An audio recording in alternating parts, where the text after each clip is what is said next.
Good morning students. जैसा कि मैंने कल बताया ही था कि आज एक फाइनल क्लास है। ये समझो कि ये रेडी रेकनर है। जो भी अभी तक हमने पढ़ाया है, अगर वो 8-9 क्लासेस लोगों ने नहीं किए हैं तो आज की क्लास बिल्कुल जो मैं कॉम्पैक्ट कॉन्साइज करने वाला हूं, एग्जाम के पहले लास्ट मिनट जो ब्रशअप कहते हैं, अगर ये भी कर लेंगे ना तो bank, SSC, railway, MAT, CET, इन सब में ये प्रोबेबिलिटी के परमुटेशन कॉम्बिनेशन का क्वेश्चन नहीं छूटेंगे। तो मेरी तुम लोगों से रिक्वेस्ट है कि एकदम ध्यान से इस क्लास को देखना। ये एक क्लास को अच्छी तरह से समझ लेना, बिल्कुल इसको प्रोबेबिलिटी की रेडी रेकनर समझ के, कॉम्पेंडियम समझ के इसको अपने पास बिल्कुल रखना। आवाज की थोड़ी समस्या आज भी रहेगी, अमूमन जो निकलती है वैसे नहीं निकलेगी, क्योंकि कल मैंने बताया था वायरल का असर है थोड़ा। तो हम लोग स्टार्ट करते हैं। देखो, परमुटेशन का मतलब क्या है? अरेंजमेंट, किसी चीज को व्यवस्थित करना, यह है परमुटेशन। और कॉम्बिनेशन का मतलब क्या है?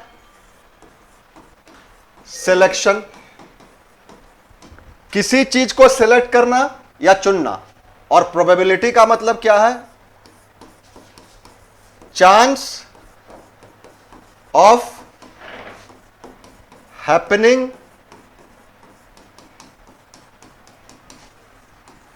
ऑफ एन इवेंट, किसी भी घटना के घटने की संभावना। जैसे सिक्का उछाल रहे हैं तो क्या क्या घटना घटने की संभावना है? हेड या टेल। टोटल संभावनाएं कितनी है? 2 है। उसमें एक चांस है हेड आने का और एक चांस है टेल आने का। तो इसका तो यूनिवर्सल फॉर्मूला है, नीचे में ऑल पॉसिबल आउटकम डिनोमिनेटर में, और ऊपर में डिजायर्ड आउटकम, जो आउटकम हमको चाहिए। तो जैसे हम पहुंचेंगे यहां पे आप समझ लोगे। अब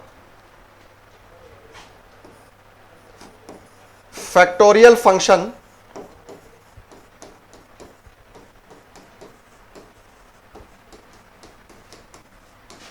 जिसका यह सिंबल है, इंग्लिश में जो एक्सक्लेमेशन मार्क होता है ना, वो जैसे 10 फैक्टोरियल, ऐसे भी कई बार लिखा जाता है। यह भी 10 फैक्टोरियल है।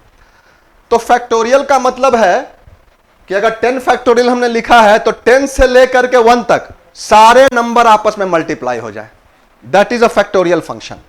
मतलब 5 फैक्टोरियल का मतलब है 5 इंटू 4 इंटू 3 इंटू 2 इंटू 1। यह फैक्टोरियल का मतलब है। तो आपको ना 1 से 10 तक के फैक्टोरियल वैल्यू मेमोराइज करने होंगे, याद रखने होंगे, और इस तरह से रखने होंगे कि अगर मैं आपसे बोलूं 6 फैक्टोरियल तो आप बोल दो 720, अगर मैं बोलूं 24 तो आप बोल दो 4 फैक्टोरियल। इस तरह से आपको मेमोराइज करने होंगे। और यह बहुत इंपॉर्टेंट टॉपिक है, बहुत इंपॉर्टेंट चैप्टर है ये।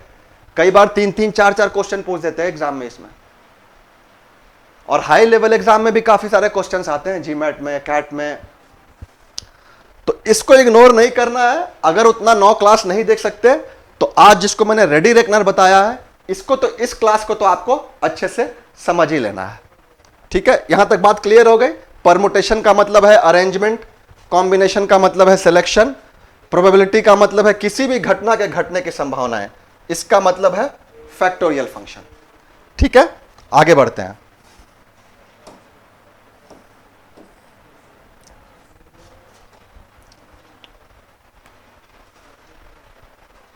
अब यह वर्क कैसे करता है?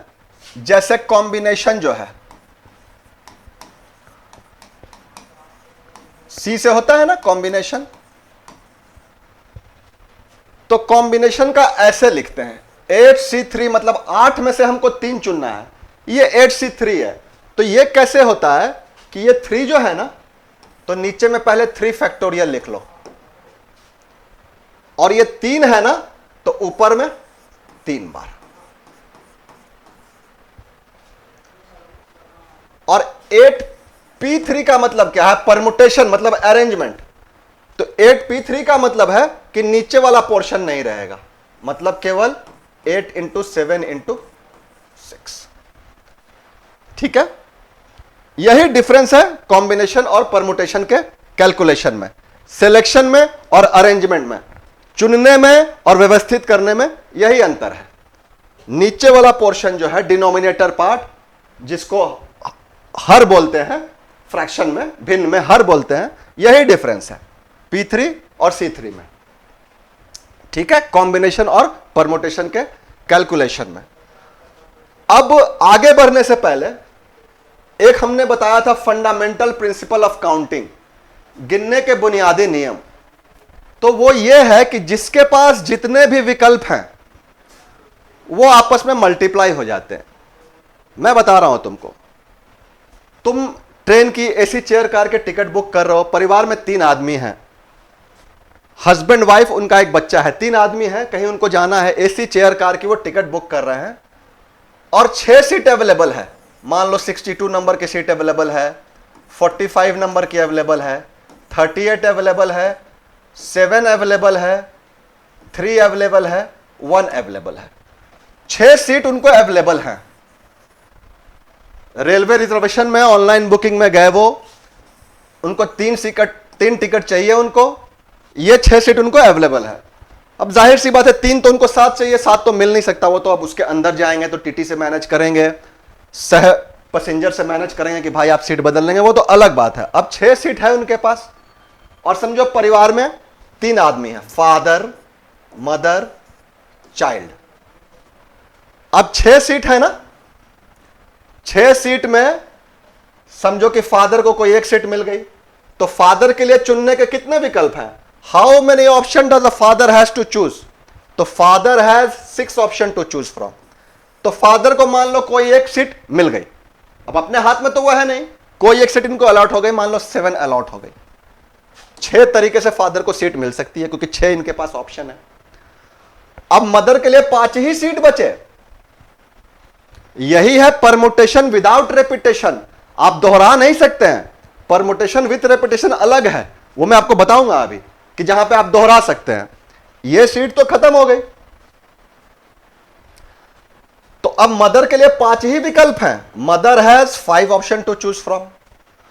और चाइल्ड के लिए मान लो मदर को 45 नंबर की सीट अलॉट हो गई, अब चाइल्ड के लिए इसी चारों में कोई सीट मिलेगी उसको, तो child has 4 option to choose from. तो टोटल 120 तरीके से इनको सीटों का आवंटन हो सकता है। परिवार के 3 सदस्य को रेलवे में गए बुकिंग कराने के लिए और 6 सीट खाली है, तो 120 तरीके से इनको 3 सीट मिल सकती है। ठीक है, एक और एग्जांपल देखो इसका। तो इसका कहने का अर्थ है, if A has X option to choose from, A के पास चुनने के लिए एक्स विकल्प है, Y has B has Y option to choose from and C has Z option to choose from, तो टोटल नंबर ऑफ चॉइसेस जो है वो x into Y into Z. मतलब इस वाले एग्जांपल में father has 6 option to choose from.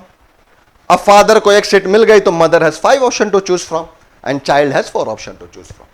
तो इनके पास 120 तरीके हैं। अब तुम समझो 10 लोग हैं, उनके लिए प्राइज रखा गया, first prize, second prize, third prize, 10 student के लिए। तो कितने तरीके से प्राइज बांट सकते हैं? अब रेपिटेशन नहीं है, यहां पे मान लिया रेपिटेशन नहीं है, तो कितने तरीके से उनको प्राइज हम बांट सकते हैं? 10 बच्चे अगर हैं तो उन्हीं में से कोई एक बच्चा फर्स्ट कर जाएगा 10 में से, है ना। तो first prize has 10 option to choose from. पहला प्राइज बंटने के लिए 10 बच्चे हैं। अब जिसको फर्स्ट मिल गया, जाहिर सी बात है सेकंड के लिए 9 बच्चे हैं और थर्ड के लिए 8 बच्चे हैं।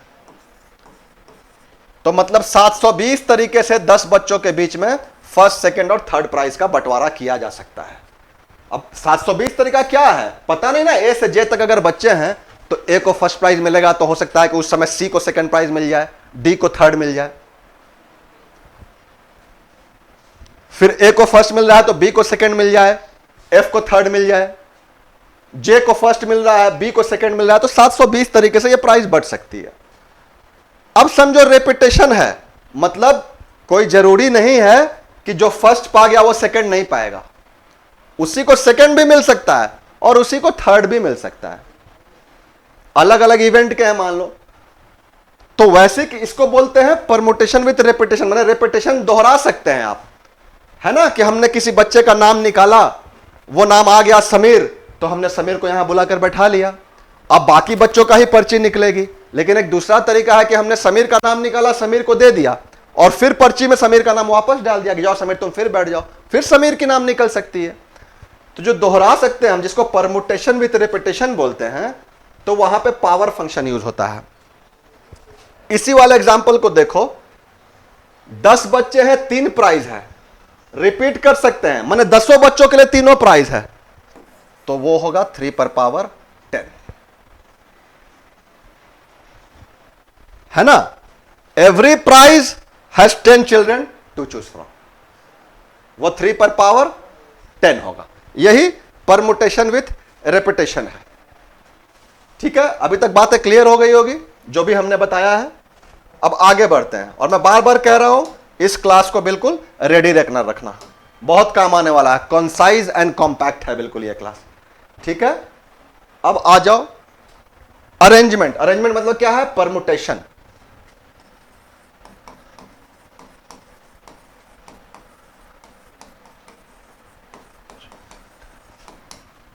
इसमें 3 चीज होते हैं, इन लाइन तो n फैक्टोरियल, मतलब 6 बच्चे अगर हैं, 6 बच्चों को हमको एक लाइन में व्यवस्थित करना है, तो वो आपस में कितने तरह से अरेंज हो सकते हैं, है ना। कि रमेश दाएं आएगा, उसके बाएं शीला आएंगी, शीला के दाएं रश्मि आएंगी, रमेश के बाएं कोई और आएगा। तो अगर 6 बच्चे हैं तो लाइन में वो 6 फैक्टोरियल, मतलब 6 into 5 into 4 into 3 into 2 into 1, 720 तरीके से अरेंज होंगे। ठीक है, अगर 6 बच्चे हैं तो सर्किल में n-1 फैक्टोरियल। तो अगर 6 बच्चे हैं, लाइन में 6 फैक्टोरियल यूज की तरह से वो अरेंज होंगे, तो सर्किल में 5 फैक्टोरियल होंगे। 5 फैक्टोरियल का मतलब 120, है ना। अब इसी को 6 से मल्टीप्लाई करेंगे तो 720 हो जाएगा। ये n-1 इसलिए होता है कि सर्किल में सेंटर हमेशा फिक्स होता है, तभी वो सर्किल बनेगी। सेंटर फिक्स नहीं है तो सर्किल का आकार वो ले ही नहीं पाएगा। तो अगर 6 बच्चे हैं तो पहले कोई एक बच्चा जाके सेंटर में बैठ जाएगा, तभी उसके इर्द गिर्द हम सर्किल बना पाएंगे। तो अरेंजमेंट सर्किल में n-1 फैक्टोरियल। और एक तीसरी कहानी है, सर्किल में अगर इसकी गुंजाइश है कि क्लॉकवाइज भी अरेंज हो सकते हैं, एंटी क्लॉकवाइज भी अरेंज हो सकते हैं, तो वहां पे n-1 डिवाइडेड बाई 2 फैक्टोरियल, है ना। 6 मालाएं हैं, 6 फ्लावर्स के बीड्स हैं, इनको गुथ के माला बनाना है, तो हम ऐसे भी कर सकते हैं ना। एक ये तरीका और दूसरा ये तरीका। तो n-1 डिवाइडेड बाई 2 फैक्टोरियल।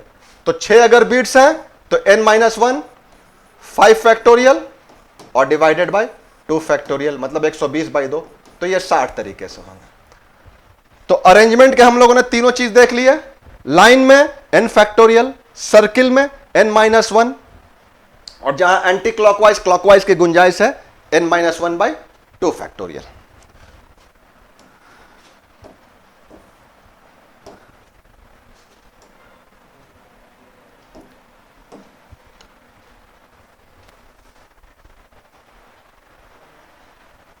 अब हमको ऐसे अरेंज करना है कि किसी का खास स्थान फिक्स है। जाते हो ना कहीं, देखोगे फंक्शन वगैरह में कुछ वीआईपी लोग के लिए आगे का सोफा रिजर्व रहता है कि वहां पे वो वीआईपी साहब ही आकर बैठेंगे। तो अरेंजमेंट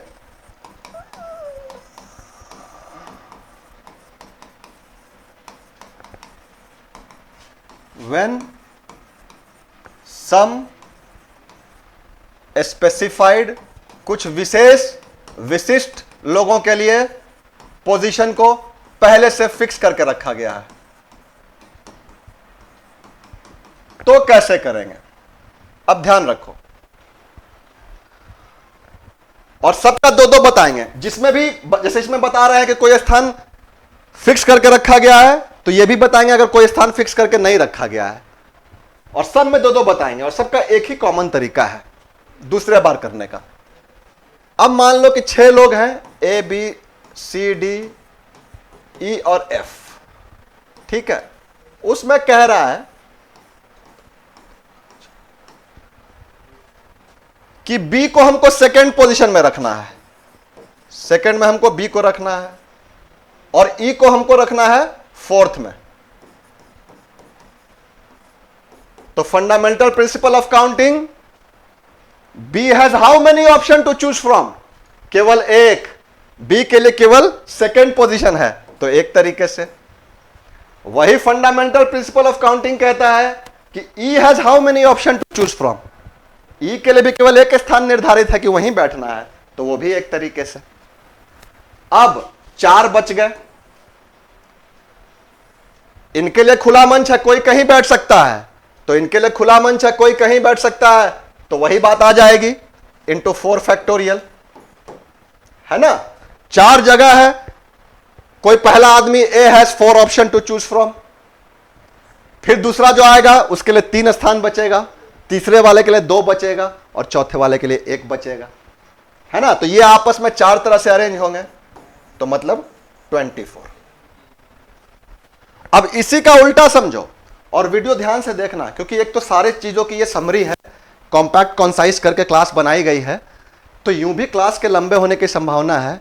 अगर मैं सब कुछ लिखूं तो एक तो मैं तारे जमीन पे वाला केस हूं, डिसलेक्सिया वाला, तो मैं सीधा लिख भी नहीं पाता, बहुत कुछ उल्टा सीधा मैं लिख दूंगा तो वो भी संभव नहीं है, और टाइम की भी थोड़ी कंस्ट्रेंट रहेगी। तो अब इसी क्वेश्चन का दूसरा पार्ट समझो, इसी प्रोसेस का। यहां पे क्या है, कोई पोजीशन फिक्स्ड है। अब दूसरा पार्ट समझो, कह रहा है कि इनको यह स्थान नहीं देना है, यहां पे कह रहा है कि बी को सेकंड ही देना है, ई को फोर्थ ही देना है।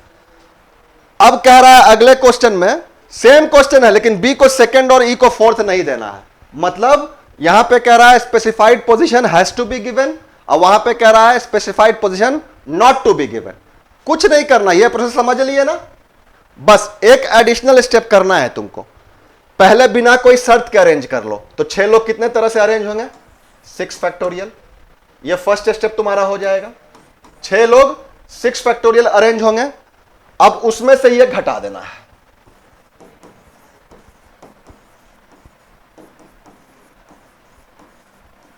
ठीक है ना। मतलब हम यही कह रहे हैं, सबके सेकंड पार्ट में जो भी मैं तरीका बताऊंगा उसका सेकंड पार्ट में आपको बागी बन जाना है। बागी लोग क्या करते हैं, जो कहा गया कि करो उसका उल्टा करते हैं कि वो तो काम नहीं ही करेंगे। तो इसमें कहा जा रहा है कि बी को सेकंड पे नहीं रखना है, ई को फोर्थ पे नहीं रखना है, तो हम बी को सेकंड ही पे रखेंगे, ई को फोर्थ ही पे रखेंगे, है ना। पहला बिना कोई शर्त के अरेंज कर दो, दूसरा जो कह रहा है उसका उल्टा करके घटा दो।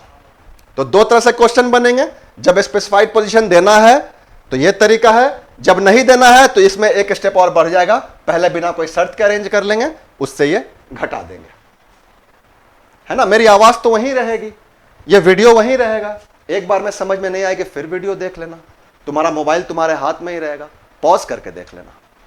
लेकिन कोई भी चैप्टर में कोशिश करता हूं कि जब उसके 8-9 क्लास हो जाएं, 200-300 क्वेश्चन मैं करा देता हूं, तो उस चैप्टर पे फिर कुछ नहीं, उस टॉपिक पे कोई क्वेश्चन एग्जाम में नहीं छूटने चाहिए। ये नहीं लगना चाहिए कि तो बिल्कुल नया कुछ आ गया, कभी देखा ही नहीं ऐसा नहीं होना चाहिए, ठीक है।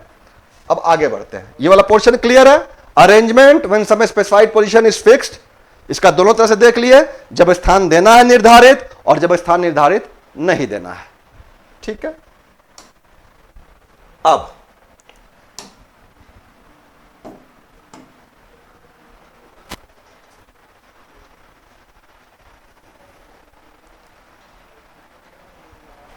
ऐसी की स्थिति में जब हमको 2 लोगों को साथ रखना है,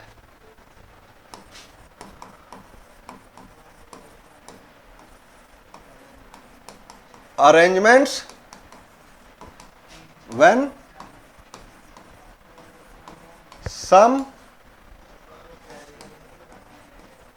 persons are to be together, जब 2 या 2 से अधिक लोगों को साथ में रखना है तो कैसे अरेंज करेंगे। मान लो 6 लोग हैं, फिर वही एग्जांपल लो, 6 लोग हैं, A B C D E F, कह रहा है हमको ए और एफ को साथ में रखना है हर हाल में। तो ए और एफ को साथ में रखना है तो साथ में रख दो, रख दिए ना।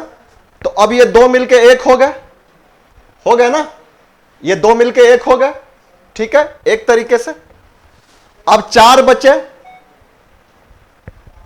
है ना, ये आपस में चार तरीके से अरेंज हो जाएंगे, 4 फैक्टोरियल, ये आपस में चार तरीके से अरेंज हो जाएंगे। अब ए और एफ जो है, ए पहले आएगा कि एफ पहले, मतलब बाएं में ए बैठेगा कि बाएं में एफ बैठेगा, दाएं ए बैठेगा कि दाएं एफ बैठेगा, तो उसके लिए फिर इंटू 2 फैक्टोरियल, ठीक है। तो ये हो जाएगा 48 तरीके से। अब मैं बता रहा हूं करना क्या है, इसमें शॉर्टकट समझ लो।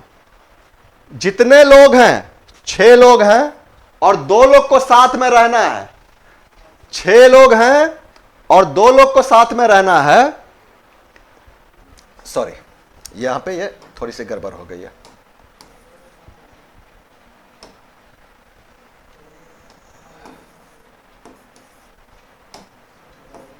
ये 5 फैक्टोरियल होगा, ए और एफ साथ में, तो ये एक तो हुआ और बाकी 4 के लिए 4, तो 4 और 1 मिला के 5 फैक्टोरियल। तो अब समझो जितने लोग हैं, इस केस में 6 लोग हैं और 2 लोग को साथ रहना है, तो 2 को साथ रहना है तो 1 घटाना है ना, और 2 को साथ रहना है तो इंटू 2 फैक्टोरियल करना। जितने को साथ रहना है उसमें से 1 घटाना है। मान लिया 7 लोग हैं, 7 और 7 में 3 लोग को साथ रहना है, तो 3 लोग को साथ रहना है तो 2 घटाएंगे, हमेशा 1 कम करके घटाएंगे। 7 में 3 लोग को साथ रहना है तो 2 घटाएंगे, 5 फैक्टोरियल, और 3 है तो इंटू 3 फैक्टोरियल। क्योंकि मान लो कि 7 लोग हैं, यहां पे जी भी आ जाता है और ए बी और एफ को साथ रखना है, तो चलो ये मिलाकर 1 तो है ना, ये मिलाकर 1 तो है, और फिर 4 मिला के 4 अलग, तो 4 और 1 5 फैक्टोरियल, और आपस में 3 फैक्टोरियल। तो यही शॉर्टकट समझ लो कि जितने लोग को साथ रहना है टोटल में से उससे 1 कम करके घटाना है। 10 में अगर 4 लोग को साथ रहना है तो 10 में से 3 घटाएंगे, है ना, 10 में से 3 घटाएंगे तो 7 फैक्टोरियल, और फिर वो 4 लोग आपस में अरेंज होंगे, कौन किसके दाएं कौन किसके बाएं, इंटू 4 फैक्टोरियल।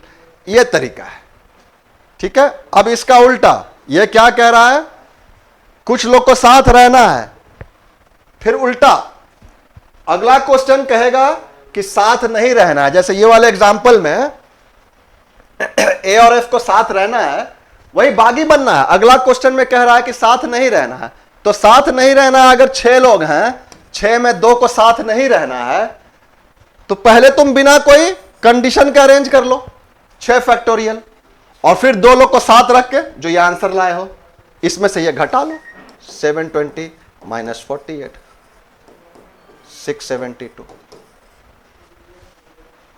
है ना। इसको मैं अगले बोर्ड पे मैं तुमको इसको क्लियरली समझा देता हूं, समझो। 5 लोग हैं, ए बी सी डी ई, कह रहा है कि बी और डी को साथ में नहीं रहना है किसी हाल में,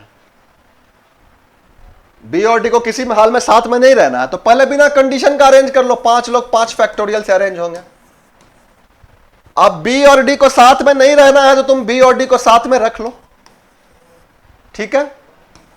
अब ए सी और ई, तो ये 4 हो गए, 4 फैक्टोरियल, और बी और डी में कौन दाएं कौन बाएं, इंटू 2 फैक्टोरियल, तो 48। अब इसमें से ये घटा दो,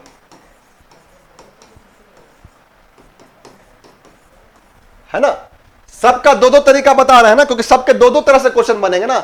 एक तो ये काम करना है और दूसरा ये काम नहीं करना है, तो ये काम करना है वाला पैटर्न तुम सीख लो, और ये काम नहीं करने वाले में एक स्टेप बढ़ जाएगा, पहले बिना कोई कंडीशन के अरेंज करो और उसके बाद उससे वो घटा लो, ठीक है। और बाकी तो 9 क्लास इसके पढ़े ही हुए हैं, स्पेसिफिकली डाले गए हैं इसके, तो वहां से भी कुछ तुम हेल्प ले सकते हो। लेकिन मुझे लग रहा है ये अपने आप में एक परिपूर्ण क्लास हो रही है, कंप्लीट क्लास है ये, कॉन्साइज क्लास है, तुमको सारे पैटर्न तो ये क्लियर कर ही देगा।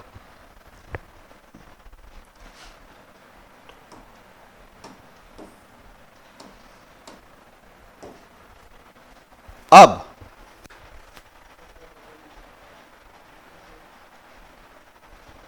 अभी तक जो हम लोग कर रहे हैं वो आदमी का कर रहे हैं। अब आदमी और लेटर्स में फर्क क्या है? आदमी और लेटर्स में फर्क क्या है कि लेटर्स जो है इसमें डुप्लीकेशन होती है।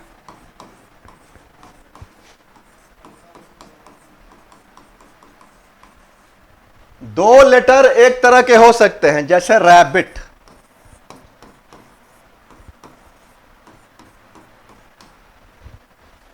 दोनों भी एक तरह के हैं ना।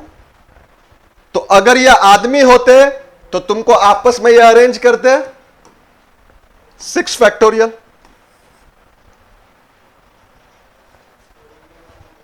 राजकुमार, ये देखो बोर्ड चला गया।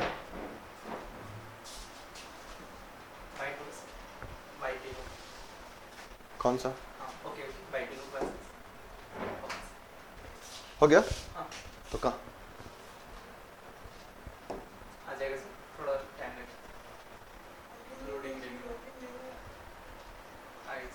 क्यों चला गया?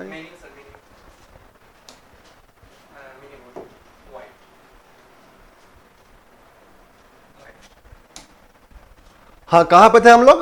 रैबिट पे थे। ये लेटर ऑफ वर्ड्स हैं।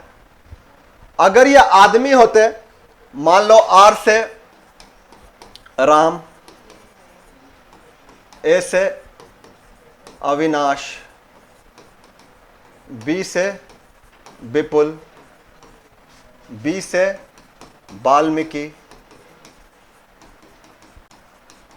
आई से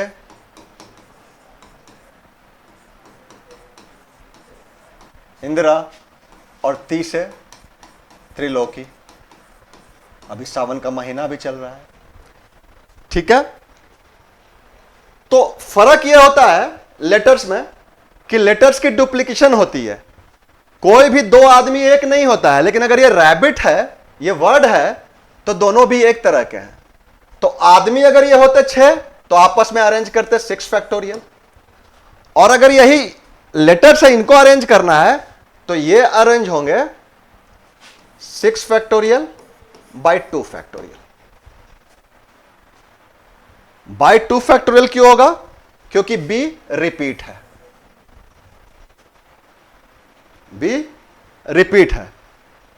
अब ठीक इसी तरह से अगर हमको अरेंज करना है कि 2 बी एक साथ रहे, तो आदमी के केस में क्या होता? 2 बी विपुल और वाल्मीकि एक साथ हो जाते और बाकी 4 तरह से अरेंज होते, तो सब मिलके 5 फैक्टोरियल, और फिर ये बी भी आपस में अरेंज होते तो इनटू 2 फैक्टोरियल। लेकिन अगर इस लेटर को अरेंज करना है और 2 भी साथ में रहेंगे तो ये वाला चीज नहीं होगा, इनटू 2 फैक्टोरियल वाला। क्यों नहीं होगा? क्योंकि इस बी को चाहे दाएं रखो चाहे इस बी को दाएं रखो, फर्क नहीं पड़ता, दोनों एक ही हैं, कोई फर्क नहीं पड़ता। तो यही लेटर ऑफ वर्ड्स और आदमी के अरेंजमेंट में फर्क बस यही है, इसके अलावा कोई और फर्क नहीं है। क्वेश्चंस तो मैंने अनगिनत करा दिए हैं, 200 क्वेश्चंस करा दिए हैं बाकी 9 क्लास में। क्वेश्चन सबकी प्रैक्टिस तुम करते रहना, तुम सारे की कॉन्सेप्ट समझ लो एग्जाम्पल के साथ।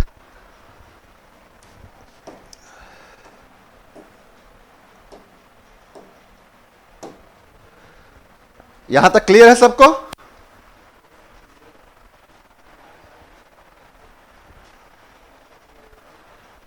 अब परमुटेशन और कॉम्बिनेशन में या प्रोबेबिलिटी में भी एंड का मतलब मल्टीप्लाई होगा हमेशा। तुमको अपने दिमाग में यह समझना होगा कि ये एंड है, एंड जिसको और बोलते हैं हिंदी में, और का मतलब जिसको हिंदी में या बोलते हैं या अथवा, उसका मतलब प्लस होगा, एडिशन।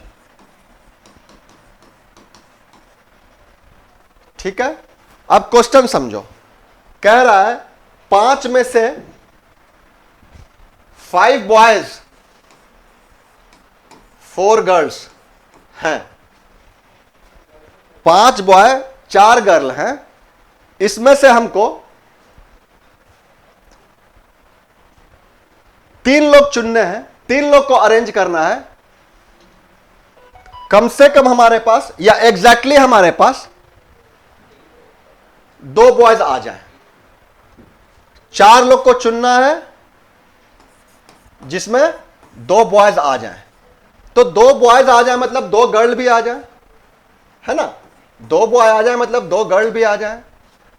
तो हमको 4 चुनना है, ठीक है। 2 बॉयज चुनने हैं तो किस में से चुनेंगे? इस 5 में से ना। तो 5C2। अब तुम समझो यहां पे एंड है ना, 2 बॉयज एंड 2 गर्ल हमको चाहिए, 4 चाहिए एंड, तो मल्टीप्लाई करेंगे 4C2, है ना। तो जहां भी एंड रहेगा वहां मल्टीप्लाई होगा और जहां भी और रहेगा वहां ऐड होगा। खैर इसको सॉल्व कैसे करेंगे? 5 इंटू 4 बाई 2 इंटू 1 और इंटू 4 इंटू 3 बाई 2 इंटू 1, 10। 60 तरीके से यह अरेंजमेंट पॉसिबल है, यह सिलेक्शन पॉसिबल है कि हमको 2 लड़के आ जाएं और 2 लड़कियां आ जाएं। और यही अगर प्रोबेबिलिटी रहता कि कितना प्रोबेबिलिटी है, तो हमने क्या बताया है नीचे में ऑल पॉसिबल आउटकम, तो यहां पे नीचे में एक पार्ट बढ़ जाता। ये जो है ना 5C2 इंटू 4C2, तो नीचे में एक पार्ट बढ़ जाता। 10 में से हमको 4 चुनने हैं, 9 में से, तो नीचे में 9C4 हो जाता। हमेशा प्रोबेबिलिटी में याद रखो, नीचे में ऑल पॉसिबल आउटकम पूरी दुनिया, ऊपर में डिजायर्ड आउटकम अपने काम की दुनिया। तो ऑल पॉसिबल आउटकम क्या है? 9 में से 4 चुनना है, और डिजायर्ड आउटकम यहां 5 में से 2, यहां 4 में से 2। तो एंड जहां आएगा 2 बॉयज एंड 2 गर्ल, तो हमने मल्टीप्लाई कर लिया। और अगर वही होता 2 बॉयज और 2 गर्ल, तो यहां पे ऐड कर लेते। ठीक है, आगे बढ़ते हैं।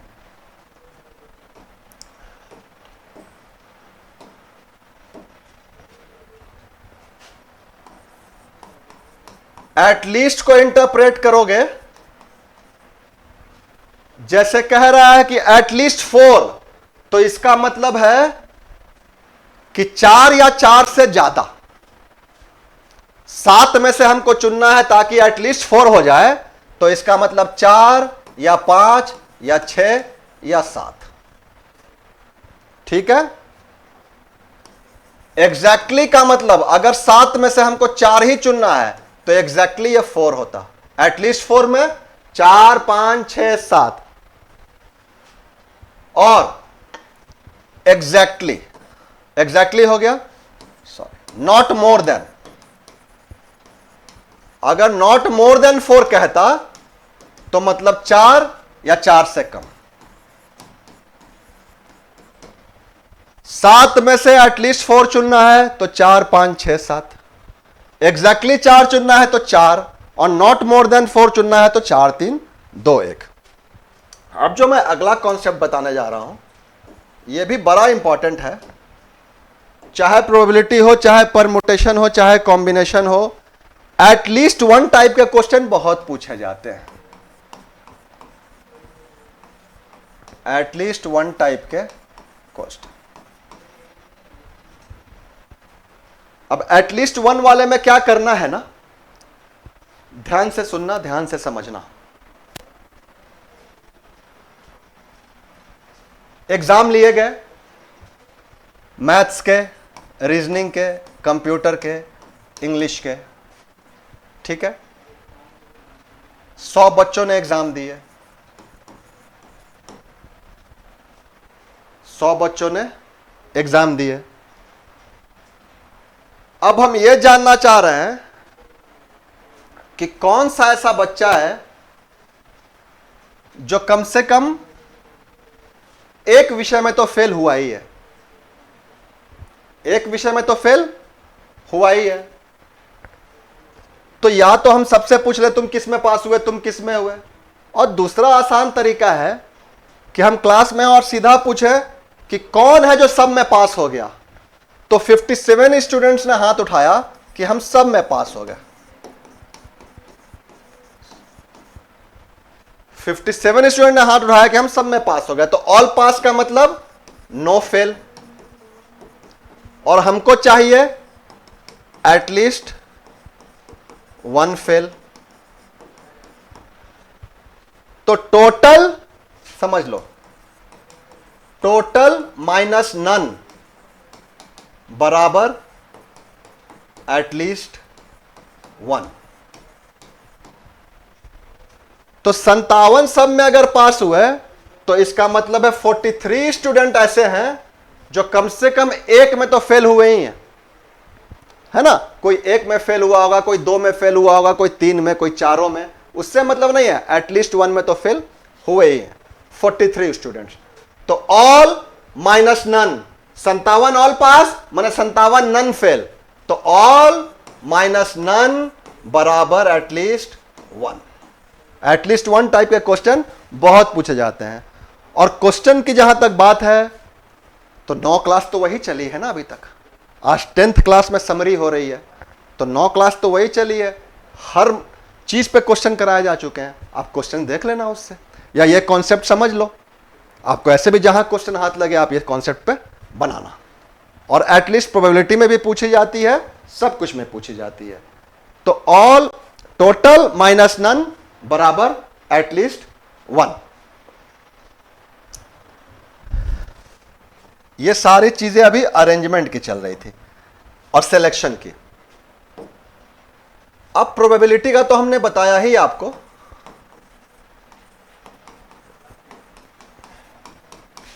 कि यूनिवर्सल फॉर्मूला है, नीचे में ऑल पॉसिबल आउटकम, ऊपर में डिजायर्ड आउटकम जो हमको चाहिए। प्रोबेबिलिटी के क्वेश्चन सॉल्व करने के लिए आपको 2-3 चीज समझने होंगे। सबसे पहले एक आपको फेयर डाइस समझना होगा, जो पासा हम फेंकते हैं। और जहां भी प्रोबेबिलिटी में या कहीं भी इस तरह क्वेश्चन है कि रैंडमली, तो रैंडमली का मतलब है कोई बेईमानी नहीं है, सबकी इक्वल प्रोबेबिलिटी है, पहले से कुछ भी फिक्स नहीं है, किसी को कोई एडवांटेज नहीं है। हिंदी में बेतरतीब लिखा होता है, इंग्लिश में रैंडमली।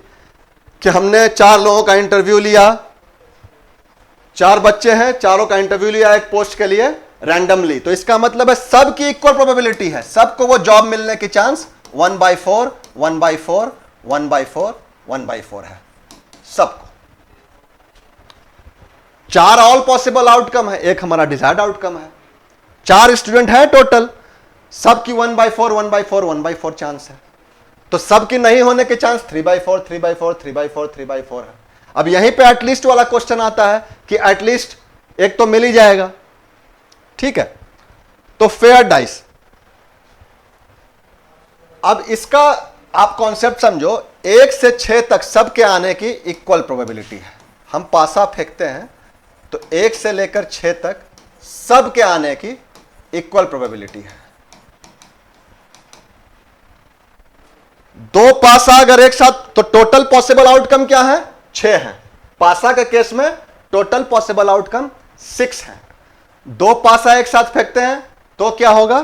6 × 6 होगा, तब टोटल पॉसिबल आउटकम 36 हो जाएंगे। 3 पासा एक साथ फेंकते हैं 36 हो जाएंगे ना। पहले पे 1 से लेकर 6 तक कोई भी आ सकता है, और दूसरे पे भी 1 से लेकर 6 तक कोई भी आ सकता है। इसके साथ 6 मैच कर जाएंगे, सबके साथ 6 मैच करेंगे। 3 पासा फेंकते हैं तो 216 होगा। तो कहने का अर्थ यह है कि पावर फंक्शन होता है 6 पर पावर n। जितनी बार फेंक रहे हैं हम उतनी बार, 4 बार फेंक रहे हैं तो 6 × 6 × 6 × 6, जो भी ऑल पॉसिबल आउटकम है उसका पावर होता है वो।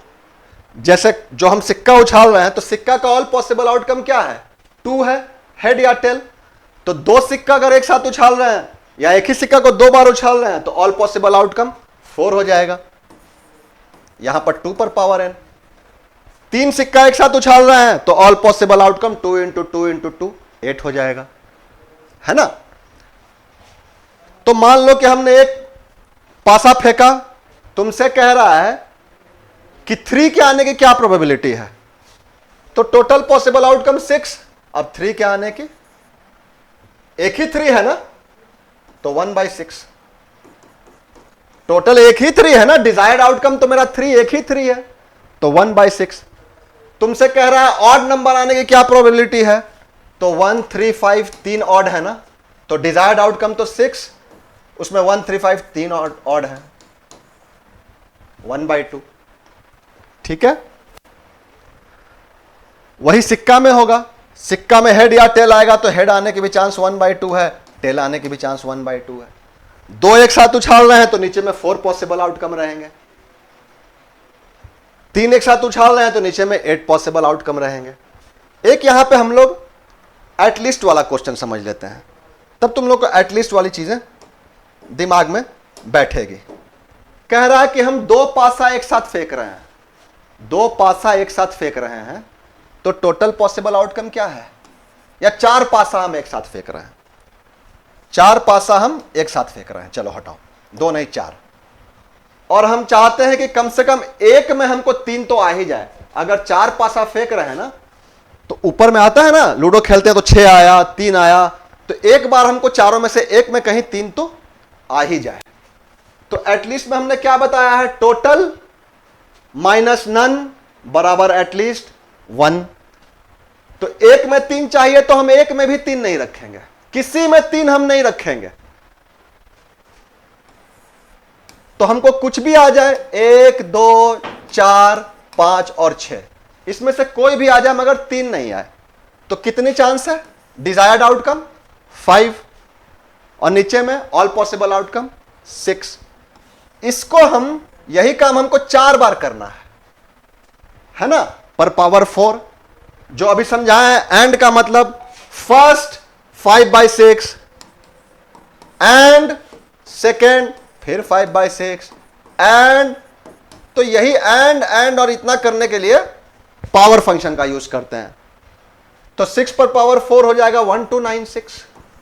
और जैसे आपको 10 तक के फैक्टोरियल याद रखने हैं, वैसे ही आपको 1 से लेकर के 5 तक के 10 पावर्स और 6 से लेकर के 10 तक के 5 पावर्स याद रखने हैं।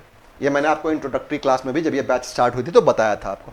5 पर पावर 4, 5 × 5 × 5 × 5 625। अब ये हमारा क्या आया, ये हमारा आया कि एक बार भी 3 नहीं आएगा, 3 छोड़ के कुछ भी आ जाए, यही हमने किया है ना। ये नो 3, लेकिन हमको चाहिए एटलीस्ट 1 3, तो टोटल माइनस नन,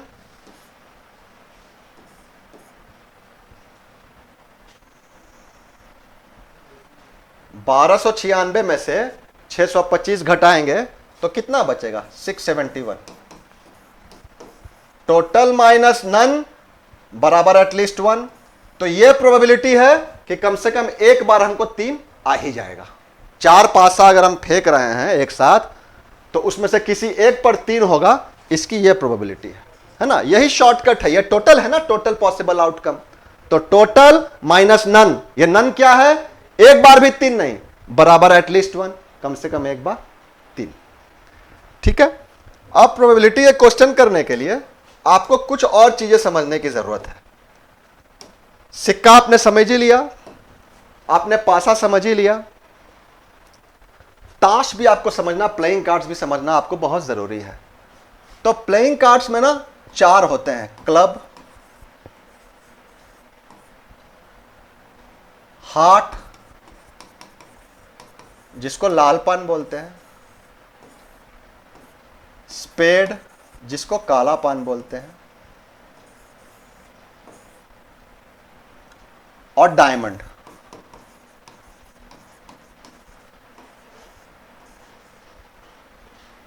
इसका कलर रेड होता है, इसका ब्लैक होता है, इसका रेड होता है, इसका ब्लैक होता है। सब के 13-13 कार्ड होते हैं। टोटल 52 कार्ड्स होते हैं। और ये 52 कार्ड्स ऐसे डिवाइड होते हैं कि 2 से लेकर के 10 तक जो नंबर्ड कार्ड हैं, मतलब 13 कार्ड 4-4 होते हैं, तो 2 से 10 तक के नंबर्ड कार्ड, और फिर गुलाम, जैक, क्वीन, किंग और एस। तो ये 2 3 4 5 6 7 8 9 10 9 कार्ड और ये 4 13, सब के 13 कार्ड होते हैं। कहने का अर्थ है कि अगर क्वीन बेगम हमको है तो बेगम 4 है, एक क्लब की भी है, एक रेड की भी, एक स्पेड की भी, एक डायमंड की भी। ठीक है, जो भी है सब 4 हैं। इनको फेस कार्ड बोलते हैं, इनको नंबर्ड कार्ड बोलते हैं। जो भी है सब 4 हैं, 13 कार्ड 4 है और ये सब 13 है। तो मतलब सब में 13 है, तो मतलब सब में 2 से लेकर के 10 तक और जे क्यू के और ए सब में ये 13 कार्ड रहेंगे, है ना। अब ये वर्क ऐसे करता है कि समझो कह रहा है 52 कार्ड में हमको 2 कार्ड चुनने हैं, तो 52 में 2 चुनने हैं, तो नीचे तो सीधा 52C2 ऑल पॉसिबल आउटकम। ठीक है, और कह रहा है कि हम चाहते हैं कि दोनों हमको क्वीन आ जाए, तो दोनों क्वीन आ जाए तो टोटल क्वीन कितनी होंगी, एक ब्लैक की, एक इसकी, एक इसकी, एक इसकी, टोटल क्वीन हमारे पास 4 है ना। तो 4 में से ही हमको 2 चाहिए, है ना। इसको सॉल्व करेंगे, 52 इंटू 51, नीचे में दोनों में बाई टू आएगा ना, तो वो बाई टू हम हटा दे रहे हैं अभी। ऊपर में 4 इंटू 3, तो ये 13 बार काटेगा, ये 17 बार काटेगा, तो 1/। 52 कार्ड में से 2 कार्ड हम चुन रहे हैं, दोनों हमको क्वीन आ जाए, इसकी प्रोबेबिलिटी 1/221 है। हाँ, एक बात और, क्लास भी मुझे शॉर्ट करनी है ना, मैं बहुत ज्यादा डिटेलिंग भी नहीं, मगर ये पूरी कॉम्प्रिहेंसिव क्लास है, कोई भी टाइप ऑफ क्वेश्चंस नहीं छूटेंगे अब। और क्वेश्चंस के पैटर्न की जहां तक बात है, तो वो 9 क्लास में काफी क्वेश्चंस करा दिए हैं। ठीक है, एक चीज और जो मिस हो गया है अभी तक, जो हमने 52C2 बताया ना, जैसे हमने बताया 8C3, तो 8C3 का मतलब क्या है, नीचे में 3 फैक्टोरियल और ऊपर में 3 बार। लार्जर वैल्यूज में ना, जब लार्जर वैल्यू रहे तो उनको इनवर्स कर देना, लार्जर वैल्यू में उसको इनवर्स कर देना। क्या करना, जैसे 47C45 बता रहा है, तो इसका मतलब है कि नीचे में 45 फैक्टोरियल और ऊपर में 47 इंटू 46 इंटू 45 इंटू 44, 45 बार, है ना। तो इसमें पगला ही जाओगे अप टू 45 नंबर, तो ये तुम पागल ही हो जाओगे बिल्कुल। तो इसमें इन्वर्स करने का एक प्रोसेस है। प्रोसेस क्या है, 47C45 है ना, इसमें से ये घटा लो, 47 में से 45 घटाएंगे तो क्या आएगा, 2 आएगा, और अब ये 2 आया तो 2 बार। दोनों की वैल्यू तुमको सेम आएगी बिल्कुल, जो इसका वैल्यू आएगा सेम इसका वैल्यू आएगा। अब इसको सोचने में दिमाग ना लगा देना, ऐसा क्यों, सोचोगे तो समझ लोगे कि कैसा क्यों है, लेकिन वो दिमाग मत लगाना। तो जहां पे लार्जर वैल्यूज हो वहां पे थोड़ा वैल्यू को इन्वर्स कर लेना। अब तुम सोचो, इसको तुम करते 47 इंटू 46 इंटू 45 इंटू 43, और तुम करते हो उसको 45 बार, और नीचे में फिर 45 इंटू 44 इंटू 43 इंटू 42 1 तक, उससे बहुत ही सिंपल है ना ये। इससे हमने ये घटा लिया, 47 में से 45, तो नीचे में 2 फैक्टोरियल 2 इंटू 1, और 2 है तो 2 बार। तो लार्जर वैल्यूज में ऐसे ही कर लेना। इस क्लास को ध्यान से देखना, सारे टाइप ऑफ क्वेश्चंस को, सारे टाइप ऑफ पैटर्न को ध्यान से देखना, और क्वेश्चंस जो तुमको चाहिए होंगे, 9 क्लास में हम लोगों ने 200 क्वेश्चन करा दिए हैं, सबको रिवाइज करना। और मुझे बिल्कुल ये विश्वास है, उम्मीद है कि अब प्रोबेबिलिटी पे, परमुटेशन, कॉम्बिनेशन पे तुमको नॉर्मल कंपटीशन वाले एग्जाम नहीं छूटने हैं। जब मैं नॉर्मल की बात करता मतलब बैंक की, रेलवे की, एसएससी की, और छोटे मैनेजमेंट एग्जामिनेशंस की, मतलब कैट की, जीमेट की, इनकी बात नहीं कर रहा हूं, सीईटी की, मैट की, इस सब के क्वेश्चंस नहीं छूटेंगे। अगर उसके बाद भी क्वेश्चंस छूट रहे हैं तो कहीं ना कहीं तुमने ध्यान नहीं दिया, तुम्हारे एंड से कोई गलती हुई, या कहीं ना कहीं मैं विफल हो गया। अगर इसके बाद भी क्वेश्चंस सही से करने से तुमसे छूट रहे हैं, तुम नहीं बना पा रहे हो, तुमको लग रहा है कि अरे यार ये सर ने नहीं बताया था ये पैटर्न का, तो कहीं ना कहीं मैं विफल हो गया या तुमने ध्यान नहीं दिया। चलो, थैंक यू।